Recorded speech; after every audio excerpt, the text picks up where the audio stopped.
What's up, guys? Welcome back to another video. Today we're gonna be talking about the Mitsubishi 3000 GT VR4. I'm not gonna get too into it on the backstory on this car. I just say I got this car about 4 years ago. I bought it with a blown engine. Had a mechanic rebuild it. Lasted about a year before. Oh shit! About a trip. Lasted about a year before started smoking. Turns out I blew out a head gasket. So luckily I had warranty on the car. Mechanic fixed it again. And since then, the car was sitting for like 2 years. Like, I would drive it here and then. I couldn't really drive much because I had a baby.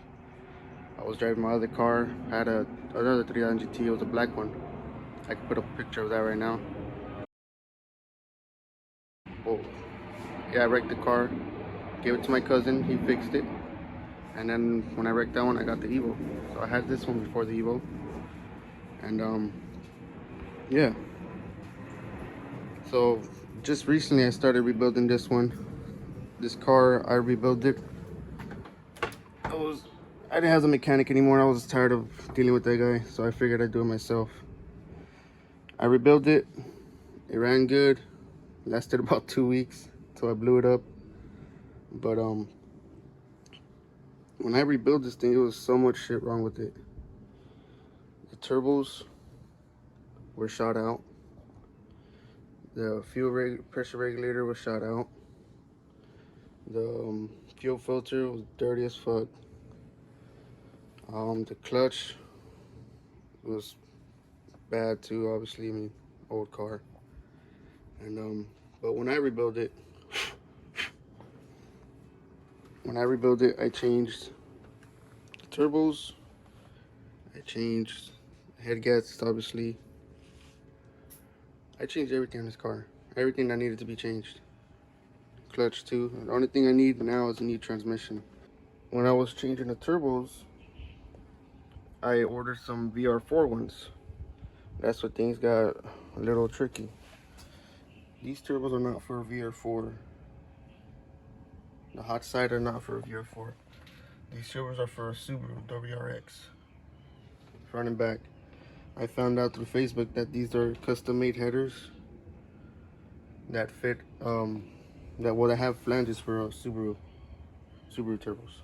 I have no idea if anybody has done this before, but I haven't seen another one, and I know not many people have this setup I have now. This thing sounds like a monster. I could put up a video right now of how it sounds.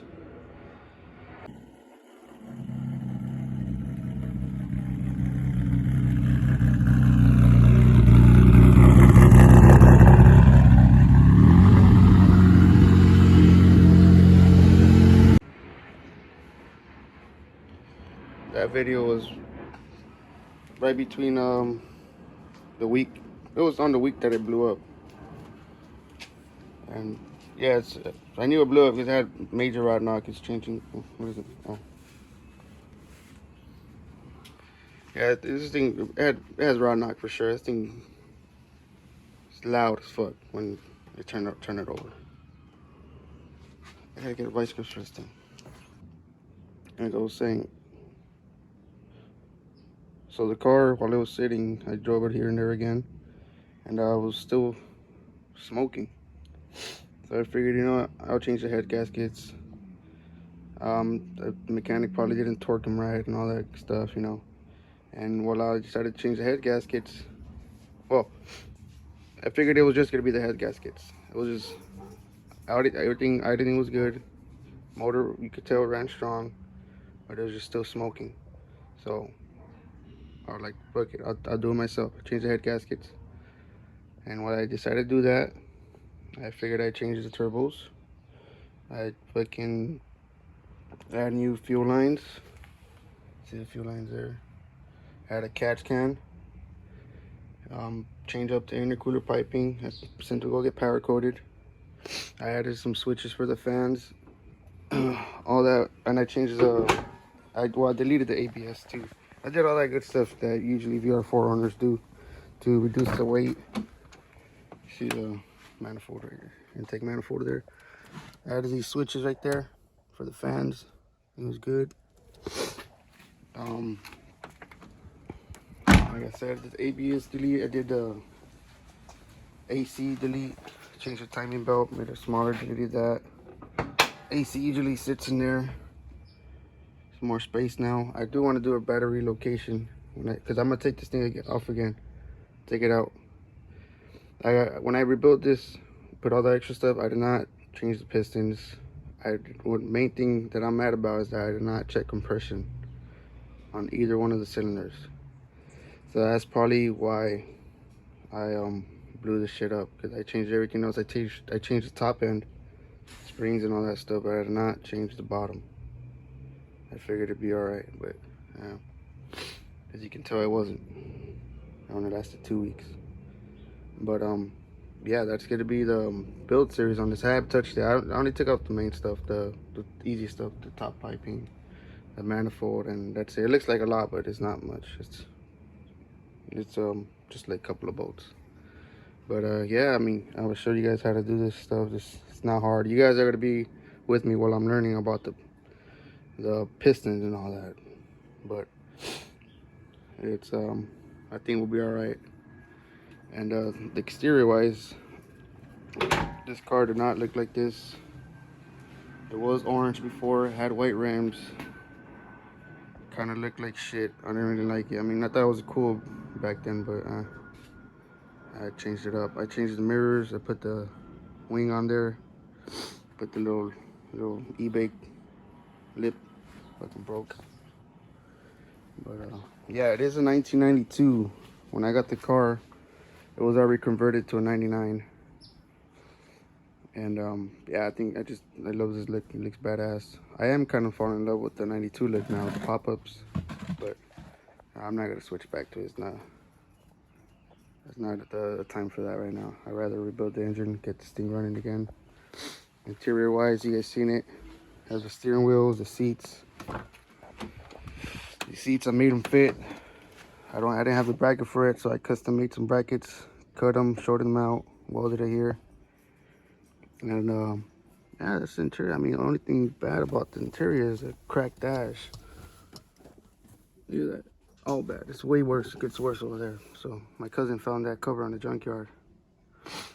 And yeah, this is the back seats. I had it gutted out before, but I'm starting to want that OEM look inside.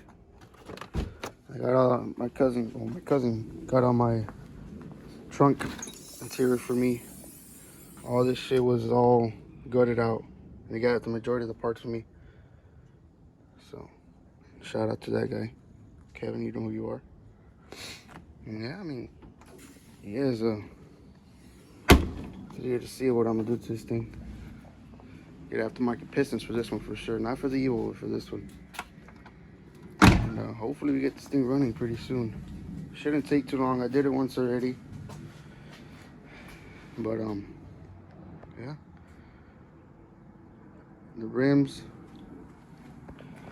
These rims are 19 by 11.5s all the way around. The suspension came the way it is. I didn't change it.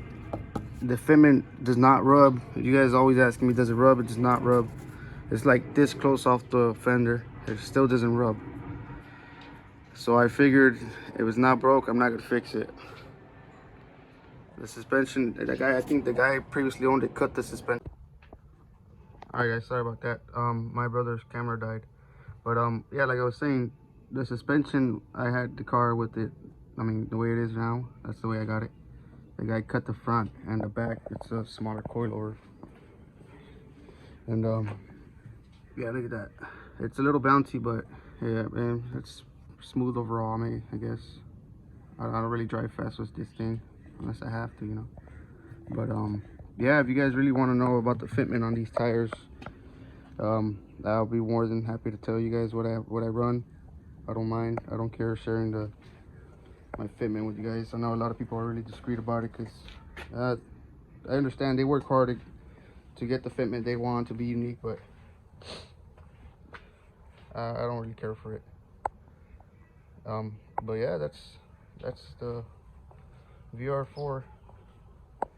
I did change. Did try to change the suspension. My brother actually bought me coilovers for Christmas, but turns out they didn't fit. They were for a base model, not a VR4 model. So he ended up giving it to my cousin for the black car I had. But yeah, you guys can see the wrap under this thing. I could post pictures of it before, the way it looked, the way the engine bay looked.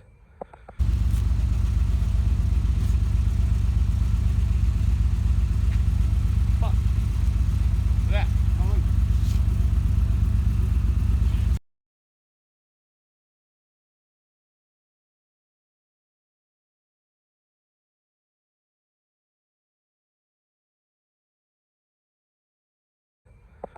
Yeah, it did change a lot since I had it.